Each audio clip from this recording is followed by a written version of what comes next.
And tonight on PM Express, a conversation about the rising cost of building materials, particularly the skyrocketing prices of cement, which is tying in the hands of estate developers and also homeowners and those who want homes to rent to lay their heads. It's been a banter between the Minister for Trade and Industry, who's asked cement manufacturers to reduce their prices, plus they also saying that they are not ready. You recall early this month, the Trade Minister instructed cement manufacturers to halt the price increase and publish their retail prices to curb arbitrary hikes. Now, the cement manufacturers say they are unable to do so because of the sharp fall of the cedi, which has led to the crumbling of industries and businesses. Tonight, we are focusing on the impact of this situation on the already scarce resources,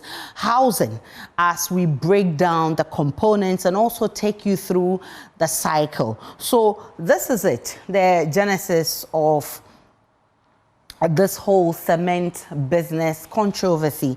And yeah, so we'll be sharing that with you, and we'll get that for you. This is the comparative analysis that we put together for you for the over the period, how cement prices have traveled. And we started from May 2012, when cement was at 14 cedis. So you recall again that before COVID, cement prices were hovering between 31 cedis. It went up to 41, 42 cedis. That's before COVID. And so you can tell from March 2020, now cement started climbing. So it started from 55 cedis, August 2022, 59 cedis, September 2022, 71 cedis, October 2022, 81 cedis, November 2023, 80 cedis, and now May 2024. These are average prices because there are some products or some brands that you can actually buy for over 100 cedis. But the average prices you find on the market is 82 cedis. So this is what we're talking about. Now, this is the rising, the inflation that has also affected these pricing. So you look at December 2023, inflation was at 23.2. By January 2024, it went up to 23.5%. Now look at February 2024. Inflation dropped a bit. It stayed on 23, but came down to 0.2. Then in March 2024, it went up again, 25.8. We are in April 2024, it's still at 25. May inflation is not out yet, so we don't know how that's going to look like. But this is what the minister said some days ago. He said that cement manufacturers must reverse the recent hikes. He also said they should publish their retail prices, and went ahead to say there should be a unified cement pricing mechanism across the nation. Well, how was this received? The depreciation of the cedi has increased production costs. That's the response from the manufacturers to the trade minister. They say tariffs, levies, and taxes imposed by other authorities such as Ghana Ports and Harbours Authority are all quoted in dollars, and that is making them their hands tied, and that's making it difficult for them to reduce their prices. And see, this is the magnitude of the depreciation of the cedi over the period. So we started in 2010, the cedi was around 1.47 to $1. That's in 2010. Fast forward, 2021, the cedi rose to 6 cedis per dollar. Now we are in 2024, and the cedi is at 14.6. 14 cedis 65 pesos. And this is the main reason why everything has gone up, including building materials, including cement prices, and what have you. And we've said that this certainly has an impact on the housing sector. Already we have a deficit of 1.8. You know that we came from 2.8 million and thankfully we came down to 1.8. But how does this, so this affects the increased construction costs, now gives higher home prices, then gets to reduce housing demands, because if you don't have the money, how do you buy a home or even pay for higher rent? Then it comes to reduce housing affordability. And that's a conversation we'll be having, because they have told you, the businessmen, that definitely they will be passing the cost on to the consumer. Would we be able to carry this burden? Let's see how that goes. So the housing deficit as of 2010, it stayed at 2.8. Now it's at 1.8 million. As at 2021, that's a huge relief, but definitely there is more we need to do. This situation, what would it do to the current housing deficit? Is it a trigger that could lead to the housing deficit rising again or even getting worse? We'll see. Now, so these are the factors affecting housing supply. And thankfully, I have the Executive Secretary of GREDA here who will be telling us more about this. Cost of building materials, cost of land. And during the week, you had some people even selling off their lands because they don't have money to develop those lands. What then will the land mean to them if they cannot develop it? So they've been selling it. Access to financing and economic conditions. Those are the factors that you should consider in all of this. So we're asking whether the rising cost of cement is actually putting affordable housing in crisis. I've been joined in the studio by Sami Amegaibo. He's a Executive Secretary of the Ghana Real Estate Development and Association. I've also been joined by Dr. George Dawson Amwa. He's Executive Secretary of the Chamber of Cement Manufacturers Ghana. Professor Francis Bondiniba is the head of Department of the Building Technology at the Kumasi Technical University, and would also be joined by the ranking member on the Trade and Industry Committee of Parliament, Yusuf Sulemana, who will be joining us for the conversation. Let's have a conversation after this break. And thanks so much for choosing us. My name is Aisha Ibrahim, and I've been joined in the studio by Mr. Sami Amegaibo. He is the Executive Secretary of GREDA. And all the others are on. Thank you so much, gentlemen, for your time. Of course, I'll start with you, Mr. Amegaibo. We're waiting for Dr. George Dawson to join us. He is with the Chamber of Cement Manufacturers. But let's understand from the real estate point of view how this rising cost is affecting your business. How are your members coping? Aisha, thank you very much. And, this issue, sometimes you don't know where to tackle it from. We keep getting hit with issues over and over. It's as if you're about getting out of one, and then another one raises its head from another corner. Anyway, so the issue of cement, you know, in the production or what we do, cement plays a very major role. And so anything that happens to cement goes a long way to significantly affect our production. I always say that housing is another branch of manufacturing. So whilst others are producing supermarket items, we are producing houses or manufacturing houses. And the difference between what we do and what others do is the length of time it takes us to bring our products into fusion.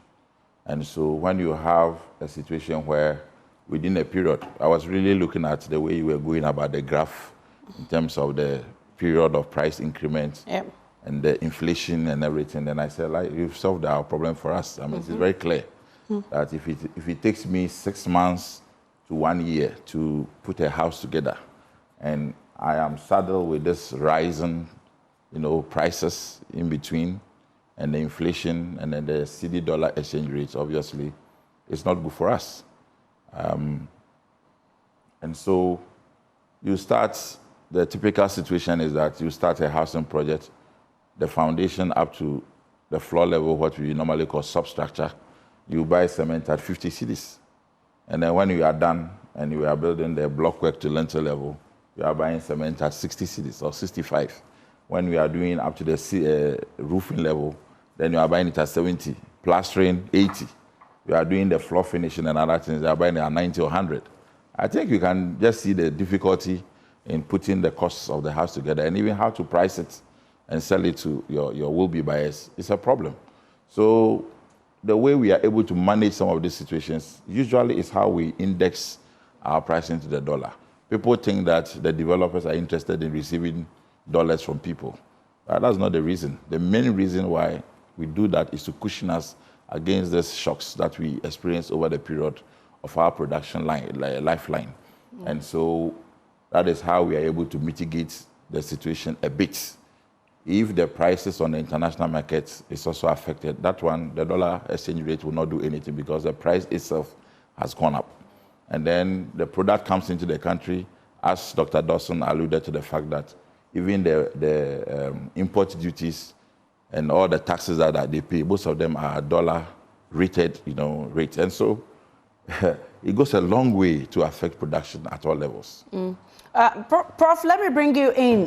This definitely has an effect on the housing sector. For a long time, the housing deficit has stayed at 2.8 million. Thankfully, around 2021, we started seeing some improvement. Currently, we are at 1.8 million. It is a big relief, actually, but definitely there's more work to do. Is this situation not recipe for us to actually go back to square one or even get worse off if this is not handled properly? Thank you very much, and good evening, Aisha. Good evening, my colleagues, and good evening to our listeners. I don't think it's a recipe in any way, because the current situation, when you look at is as a result of election year. And in election year, most of the dead government project has suddenly been resurrected. And so the demand for cement component for this project is very high. For example, when you take the Agenda 111, most of them are now actively at the finishing stages, whereby plastering, as Sami will agree with me, consume a lot of cement. Then, secondly, most of these projects are in the interland, whereby you have to transport these cements to these areas. For example, as at this afternoon, when I checked at the Bunkurugu border, the border between Ghana and Togo, the cost of one bag is 110 Ghana cedi from our side of the border. But then when you cross to the other side, right, it's 105 Ghana.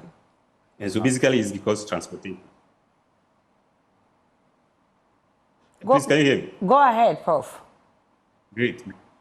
So like I'm saying, so the issue is about transport. The cost of transportation is so high due to the prices in petroleum products. And so that necessarily doesn't mean that it is a cause of worry that, like you put it, is a cause of the, what do you call it? It's a recipe for disaster. No, I see it as a temporal kind of increases whereby after elections, some of these projects will be completed. And when we go to the individual level, certainly people will still be building gradually. And so the demand will certainly come to stability. And so that's my take for now. Ms. Hamegaibo, you've been in this business for long, and Prof says that he sees this situation as temporary. At least in the graphs that I shared with you, you saw the trajectory, how this whole thing traveled. There was nothing like it's coming down. It kept going up and up and up. You've been in this business. I mean, do you see it returning to normal? It depends on several factors. I agree with him when he says it is temporal, but he should also understand that it may be temporarily so, and it can go up after this period. And so it cannot be guaranteed that this temporal situation is high and that later it will revert to a better price. We cannot be sure about that. However, if you listen to the fundamentals that has brought us to where the cement price is. But is it the normal practice that during election year, rather, prices of items will go up? No, this is the first time. It should be the reverse, rather. This is the first time I'm getting an analysis of this nature that's around election year prices of cement should go up. No. Okay. Projects rather, soar up. There are a lot of projects that goes on. Yeah, I don't think it has nothing to do with prices of cement. Okay. We have adequate manufacturing output in Ghana for the suppliers. In fact, the plants we have here can produce more than we need.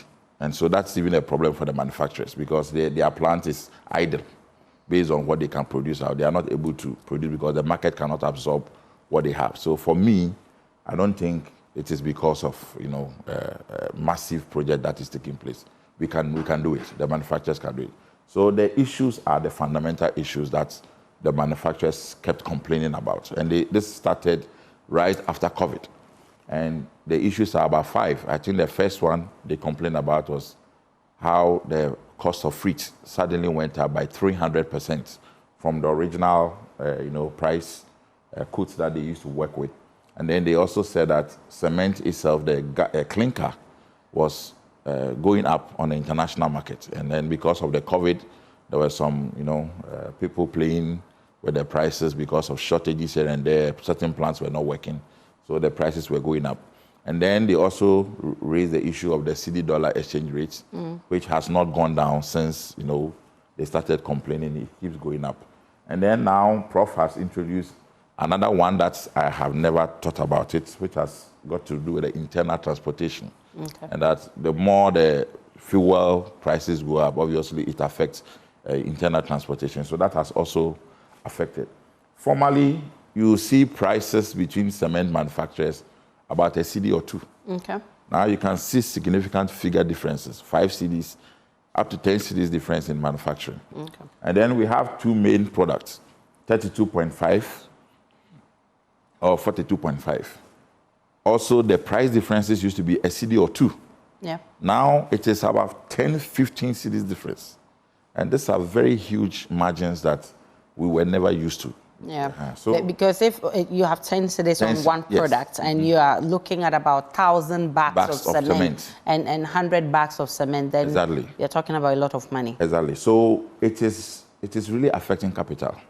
If I needed 1,000 cedis to supply 100 bags of cement, or say 120 bags of cement previously, now I can only supply 90 or 80. And that means that it's affecting my supply for production. And it has a long repercussion effect. It means that my ability to perform will be low. And then I saw in your chat when you said demand will reduce or something. I think at that graph, I disagree. They may have to look at it.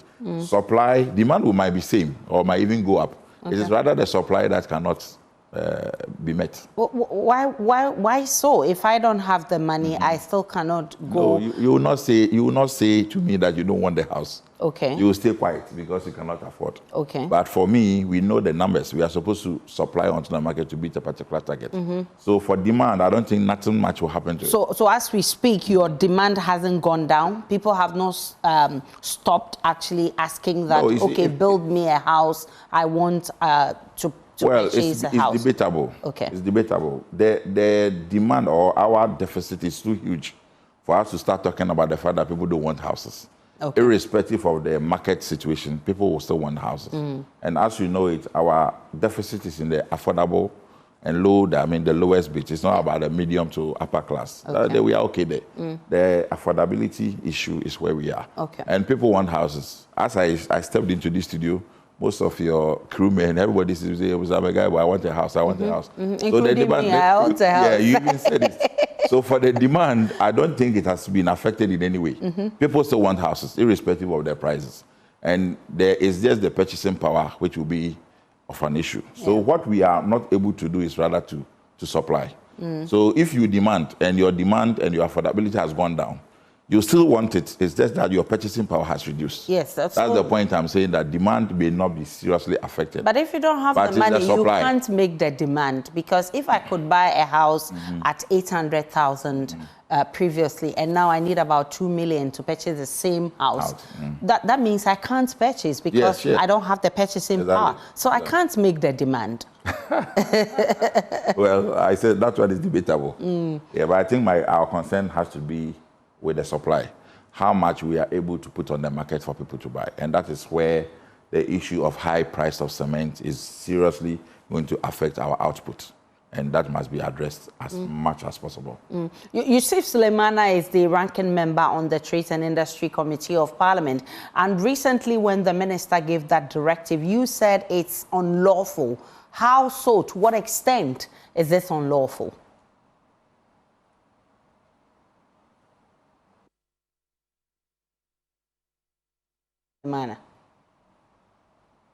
Aisha, good evening, and good evening to other panelists who are there. Right. Yes, so first of all, I've listened to the other panelists, and I think that I do disagree with some of them, but I'll come to that. Your question is that when the minister issued that directive, I said it was unlawful.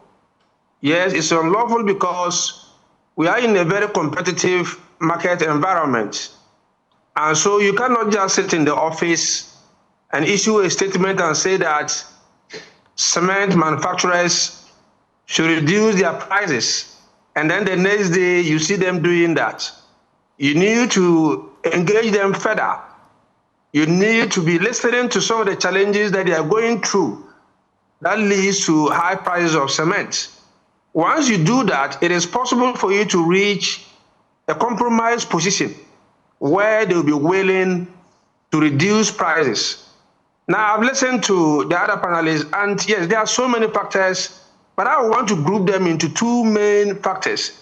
There are factors that are likely to be resolved by government, factors that government can intervene in resolving, and there are other factors that may be influenced by other external factors. So, for instance, the internal factors.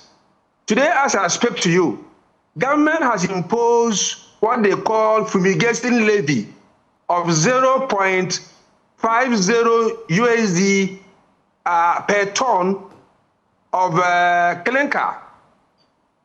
When this clinker arrives, there is no any fumigation. But these manufacturers pay this fumigation levy. And ultimately, this will be built into the pricing of cement. Why will you price somebody? Why will you charge somebody for a services that you are not rendering? Is it not possible for government to remove this? And that's why I'm saying that some of the factors can be handled by government. The other issue is that they pay a lot of demurrage when they import clinker. And the reason is that if you go to Ghana Ports and Harbour, they have restricted them to only one terminal. They are restricted. They cannot go to Terminal 1 and clear their goods. They cannot go to Terminal 2 to clear their goods. It's only Terminal 3, the last time I checked. And this is coming from the manufacturers themselves. And if you do this, what it means is that they will spend so much time in clearing their goods, and thereby being affected by what they call demurrage. And the last time I checked, the cement manufacturers pay between $35,000 and $45,000 per day as a demurrage, okay? And this again will be factored into the pricing of cement. And so if you do this, why will it then tend to say that they should reduce prices of cement? When in natural fact, you could have given them enough space to be able to berth and to be able to clear their goods. The reason given was that they are trying to prevent pollution. There should be a way out. The minister and government should be willing to sit with manufacturers of cement to negotiate and ensure that some of these factors that we can resolve are resolved. Now, I've also heard the issue of levies and taxes everywhere. That's a fact. we are taxing them so much that they have to factor that into the cost of production. And ultimately, once again, that will affect the price of cement. So if you ask me, the ministers will be willing to sit with them, negotiate with them, things that government can do to reduce the cost. For instance, there's no need charging them a service, call it a fumigation levy, when you are not rendering that services to them. You can take it off. And when you take it off, you can now begin to tell them that they should also reduce price of their cement. Again, if you give them space to be able to clear their goods very, very quickly and will not pay them rich, they will not add that to the cost of production. And so you can begin to tell them that, look, you know what, reduce prices. In any case, if the minister wants to do that, he has to come to Parliament with a legislative instrument. Let's look at it very well, and where there's a need for us to bring about restriction of the prices of cement or give them a range, then we'll begin to do that. But it is unlawful for him to sit in his office and just issue a fiat and think that the next day manufacturers should obey. Now, the point I disagree with Prof is that price of cement in this country, the rising of price of cement in this country has been with us for a very long time. So this is the first time I'm hearing that it's a temporary thing. It is not temporary. Between 2012 and 2019, price of cement had increased by 7.5%. And between 2019 to date, it's hovering around 60%. And so I find it difficult to appreciate the point that it is a temporary thing, and that is because we're in election year. If you look at the trajectory, it's been increasing, and it will continue to increase, whether we have elections here or there. In any case, in 2018, 2019, up to 2022, we didn't have any Agenda 111 going on. Yet price of cement was increasing. And so I totally disagree with Prof when he said that the high price of cement we see today is temporary. It is not temporary, and we must sit and look at it very well.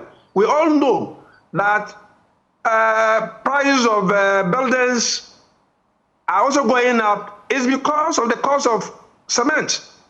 The last time I checked, 16%, about 16% average of the cost of building is attributed to the cost of cement. And so if there's increases in price of cement, it will also trigger the increases of prices of houses.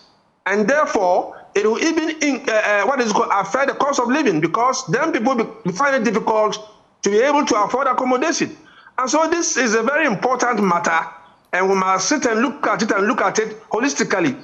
I totally disagree when Prof suggested that it is a temporary measure. Mr. Yusuf a temporary situation. Mr. Yusuf Suleimana, you talked about the high taxes that are put on these products and for manufacturers who import raw materials, and that is really the bone of contention. You are in Parliament and you approved some of the taxes, and you are with the Trades and Industry Committee of Parliament. You have a lot to say in this to get it reversed, like you're saying. If Parliament can sit down and look at how this can be dealt with so that you can relieve these manufacturers of the burden. I'll bring you in again, but let me ask you, Mr. Amegayibo, is there an alternative? In terms of the material? Yes. There are some, but I mean, in terms of the quantum of what we use cement for, we haven't developed our market, to take these alternatives, and there are not many. So for now, I'm not sure we can do much about it. We have to find a way to use the material in the short term. But in the long term, we can look into research and then find out alternative materials that we can use. In fact, concrete has been identified as one of the reasons for the higher carbon emissions, or whatever the climate change people call it. And so it is becoming not a friendly material. But because the industry hasn't developed alternatives to the the level at which we can migrate onto these new technologies, we don't have much choice, but we have to use them as much as possible. So what's the plan for grader? Locally, in terms of locally, I mean, clay is one of the alternative materials. We used to have clay production. We used to have clay mud houses going on until this, appetite for westernized kind of things started coming in, and we sort of abandoned it and then went heavily for the clinker production. So we can go back and use more of these alternatives like the compressed bricks, bent bricks and all that, but we haven't scaled up our manufacturing in this area. And it is not, also people think that it is cheap. It sounds cheap if you do the analysis on paper, but the moment things like transportation comes in where you have to move the material, the laterite or the clay from one end to the other, and you know the kind of transportation costs we are saddled with, then it sometimes defeats even the purpose that it is cheaper to go brick and all that. So it depends on where you are getting these local materials. There are other alternatives like bamboo and other things, but as I said, we haven't developed that market well. We haven't developed our local manufacturing to give us what we need. And so for now, we are saddled with the concrete material. So what's the plan? Is it to transfer the cost onto the consumer as usual? Well, as businessmen, I mean, to continue to lose your capital is not the best thing. So worst case scenario, you break even, and then you have a little margin on, so you can at least sustain over the period when this hike systems to bother us a bit. But obviously, if you cannot absorb it, you have to transfer the cost to the consumer. Mr. Yusuf Suleiman, Parliament has a lot to do in this. The role of the Trade and Industry Committee, which you're ranking member, also has a lot to do in helping stabilize the prices. What do you intend to do about this? Aisha, that's a very solid point you have made. I remember the Cement Manufacturers Association petitioned Parliament after they had had several meetings with the Minister of Trade and Industry and even the Minister of Finance, pleading with them to reduce some of the taxes that they pay. And like I mentioned earlier on, this 0.50 USD on clinker imported as a fumigation levy, they thought that it was not appropriate. But government didn't listen to them.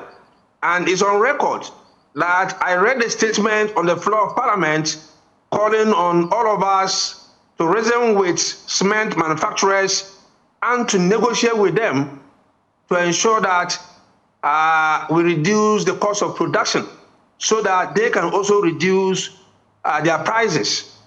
Of course, the statement was admitted. I read it. We contributed as usual, but nothing good has come out of it. Especially so because mostly, if the interest is not coming from the ruling government, it becomes difficult for you to push it through. Because they'll tell you that it's going to affect their revenue mobilization. And they had already earmarked so many projects. They want to do Agenda 111 or what have you. And all those things have been factored into the pricing of these projects they want to do. So if you are asking them to reduce import duties, to reduce levies, to reduce taxes, you are simply saying that they shouldn't be able to do some of the projects they intend to do. And so in most cases, you see them dragging their feet. And in this particular case, that was what happened. The Cement Manufacturers Association will tell you that even at a point there was consensus at the committee level that there was the need for us to sit with the Minister of Trade and Industry as well as the Finance Ministry so that we can negotiate with them and get to a level where they can produce at a very competitive level so that they can still make some margins whilst the consumer doesn't suffer. And so we have done our bit. But what I intend to do, now that this issue is coming up from the horse's own mouth, the minister himself is not talking about it, I will want to re-engage Parliament with another statement as soon as we resume and plead with the Speaker so that it is referred to a committee that will have the opportunity to engage both the Minister of Finance, the Minister of Trade and Industry, and the cement manufacturers I believe if we do that, at the end of the day, we should be able to see some positive moves out of that. Prof, when I return from this break, I'll be picking your thoughts on how to deal with the housing deficit. Affordable housing, if you listen to Mr. Megaibo, he said the problem actually is with the affordability part. Those who are rich and have their money, they will keep on and continue to buy their houses. It's the affordability that suffers when we are faced with this crisis or situation. When I return, I'll be finding out from you what recommendations you have if we really want to deal with this problem. I would also be finding out from you, Mr. Megaibo, whether there's been any engagement with government. I mean, the trades minister, before coming out to give this directive. And I'll have Dr. Amwa join us, Dawson Amwa, who is the executive secretary of the manufacturers chamber. He will also be telling us if there's been any engagement with government as to how to deal with this crisis. Stay with me, I'm coming right back.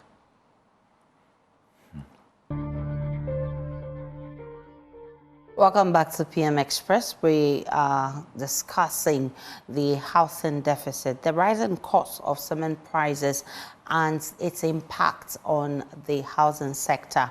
Definitely, you've been following the minister's call for cement manufacturers to reduce their prices. The cement manufacturers say they cannot do that because of the sharp fall of the cedi. Let me remind you, PM Express is brought to you by Syntex Tank. No matter your water needs, Syntex Tank has it all. Syntex Tank is first to introduce double layer tank, and now you can have as many layers as you want. Syntex Tank is first to introduce white inner layer tanks in Ghana.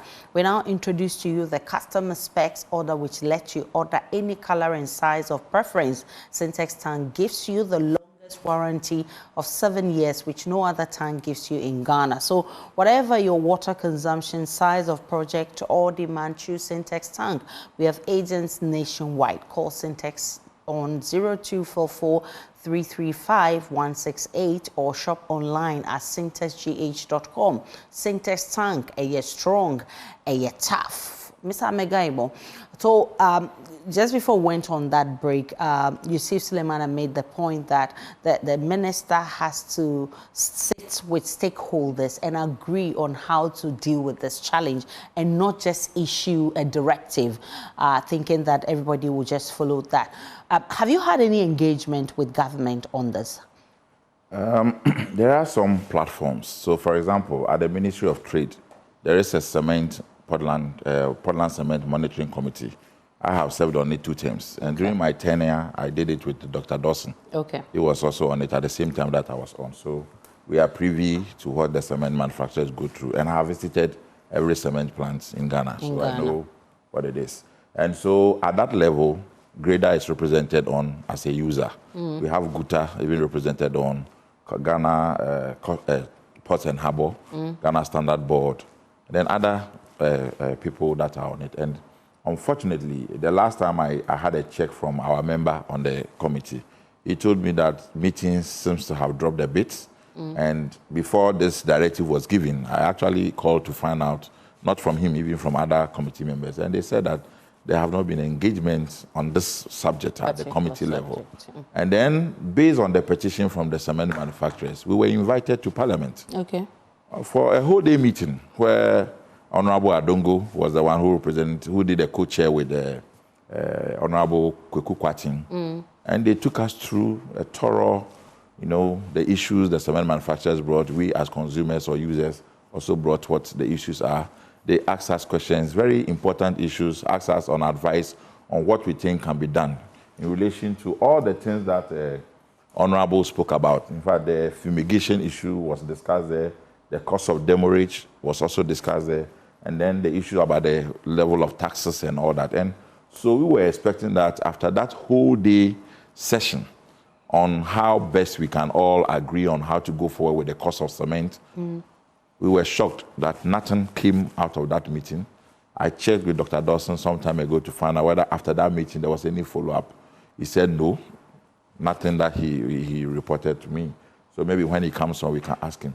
So there has been nothing.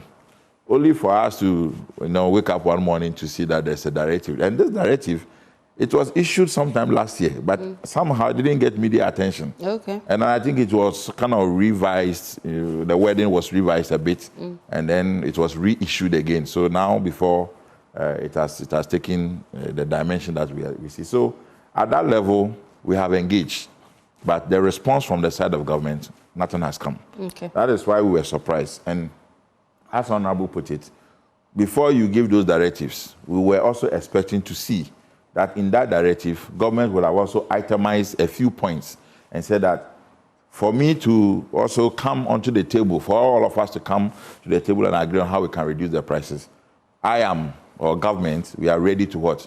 Commit to these actions. There is no line in the directive suggesting that government intends to do anything about the complaints that have been laid by the cement manufacturers. So for us, I'm a cement user. If that directive could spark any interest for the cement manufacturers to bring the price down to 50 cedis a bag, hallelujah. But I have to be realistic in my expectation that this cannot work as a businessman who also work in business. Then the next thing we all hear is that directive to grader members, reduce your cost of your houses. 2-bedroom houses, then they'll be directing us what, yes, and I'm sure Aisha will come for the first cheaper price. And then, you know, agriculture produces and everything. Then the ministry will be sitting there issuing directive people to what? To reduce prices. No, it doesn't work that way. We are operating a free economic system. The systems that we work within is what, you know, generates the cost of the production. So I'm sorry, much as I am a user and I want the price to come down, I want to say we are in solidarity with the cement manufacturers. If they can do something about it, better. But if they cannot do anything about it, I think it falls on the laps of government.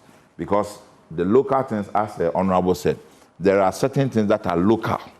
Others that are international, you can't do much about it. But those that are local, you are charging people dollar-rated import duty charges. And then yet, the person who has been affected by the dollar exchange rate, who is also cushioning his figure so that he can sustain, you are directing him to I mean, how will it work? Yeah. It will not work. So I think they can do something. I think I and Dr. Dawson were on another sister station discussing this matter. And in his concluding word, he said they may be able to do something as manufacturers, but they cannot do it when you haven't brought anything onto the table. If they have a profit margin, they may be willing to take a cedi or a percentage of that profit margin to make it a little better. But what is your contribution as a government, especially when they have laid all the problems and you have not responded to any of them, then definitely it's a difficulty for them to reduce their price the way you expect it to be. But for me as a user and the whole Ghanaian community will wish that cement prices come down. Okay. Yeah. Prof, how do you recommend we scale this? Do we still have Prof on?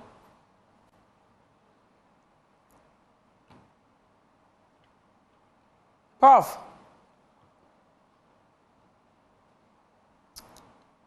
I'm online. Can you hear me? Yes, yes. So, hello, Aisha. Can you hear me? Right, loud and clear. Go ahead. Yeah, great. See your graph. Yeah. It looks as if the increase in this year is too sharp. Do you get that? It has been increased over the years, but all of a sudden, we don't know what happened. The prices keep on increasing. And so I'm saying that the demand now is so high in such a way that is driving the prices very high, and then the internal transport. Then I know contractors pay, for example, get fund levy 2.5%, COVID-19 levy 1.5%, national health insurance 2.5%, VAT 15%. When you add all these things, it's almost 21% before withholding tax, making it 26%. So as we all agree, I think in the short-term measure, then government can look at some of these things as well as the fumigation levy that Honorable mentioned, as well as the demurrage. That should be the short term. And if these things are looked at, until government play its role by way of subsidy in reducing some of these taxes, then they can control the prices. So there should be subsidy in the first place before government can now come with some directive to control the market, if that is possible. Then there should be increase probably from our neighboring countries, because like I use the Togo and Ghana example, most of these contractors are now buying from Togo into Ghana to do their projects. Wow. And so they will take Ghana Cedi and go and change it into CFA. And so that one too is also driving the prices. And so in the short term, there should be subsidy, at least for 6 months, 1 year period. In order to stay, and in the long term, I think investing in infrastructure and okay. Right, there seems to be Aisha, come in. there seems to be a connection problem. All right, so you're Should I back. proceed? So in terms of the deficit, bridging the deficit, is there a danger if the situation remains same? Of course, there's a danger. And so I think we must look at local production, local content, the use of this discovered limestone, and then they started the quarry in the Yellow Krobo district in 2004. And so the limestone production in Ghana, government needs to look at that one and invest heavily in it. I understand there is also a deposit in Daboya area within the northern region. These particular limestone production that will be in the medium term, right? And so the use of clay, and then we also need to ensure fair trade practices among these cement producers. There should be fair trade among them. Other than that, there is no way we can break this deficit. Then in the long term, we have to promote sustainable practices in the cement industry by using the alternative materials in production and improving energy efficiency. The energy cost. And like Honorable said, so energy, like we can subsidize the energy used by some of the. Right, there seems to be a connection problem with Prof. He's made the point. Let me give you 1 minute to wrap up, Mr. Megaibo. What are expectations? I mean, from now till even when Parliament comes back to the House, Sulemana Yusuf says that his committee will take that up and ensure that there's something done about it. But what are your expectations? Well, we want to believe that the door has now been opened. I mean, based on what the manufacturers are saying, that their doors are open. The minister, I think, made a mistake by giving directives, before. But they are open for a discussion. So we hope that they will meet quickly. And then what government can do in the short term to reduce whatever taxes and levies on their part so that they can come down will be a long way to go. However, there's a very important issue here. It has to do with quality and people's understanding of the cement that are on the market. Now we have 32.5 RNN, and then we have 42.5 RNN. These are the two major types, and people don't know. So they go to the market, they are going to do structural projects like concrete, columns and floors and stuff like that. And because of cost difference, they will go for the 32.5. Okay. And that is one danger that we are afraid of, because it is not the quality you will need for structural projects. For structural projects, you need the 42.5 R. Okay. That actually makes it stronger. Okay. So that's a worry that people should watch out for. Right. This conversation has just started because everything that has to do with housing is very important. I put it number 3 after food and water. Housing is next. So it is a conversation that will reverse. Thank you so much, Mr. Megaibo, for coming. I'm grateful for your time, Yusuf Sulemana and Prof. For joining us for this conversation. The minister was supposed to be on the show until last minute changes. So grateful that all of you were able to make it. And for you viewers, thank you so much for watching. Do enjoy the rest of our programs.